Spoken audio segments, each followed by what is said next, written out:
Saudara, kondisi usaha ikan olahan Lampulo, Kota Banda Aceh relatif sepi. Kawasan nelayan yang biasanya memproduksi ikan kayu tampak lesu penjualannya. Berikut informasi selengkapnya.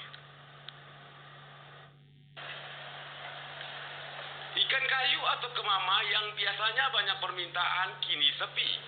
Permintaan hanya dipesan oleh pembeli yang memang sudah tahu lokasi. Saifullah, pengusaha ikan olahan di Desa Lampulo, Kecamatan Kuta Alam, Banda Aceh mengatakan, permintaan ikan kayu atau kemama menurun drastis.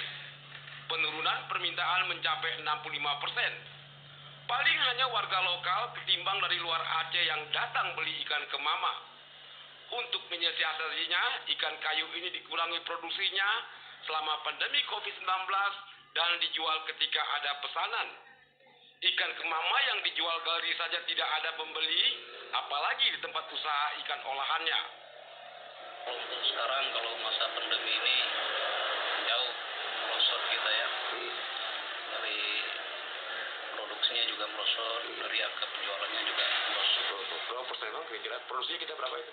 Produksi sekitar 35% sekarang. Penurunannya dari pertama kita 100, sekarang 35% aja. Ketika ditanya tentang persediaan bahan baku ikan tongkol di TPI Lampulo, Saifullah mengaku tidak ada masalah dengan hasil tangkapan nelayan. Namun karena permintaan ikan kemama menurun, maka produksinya dikurangi.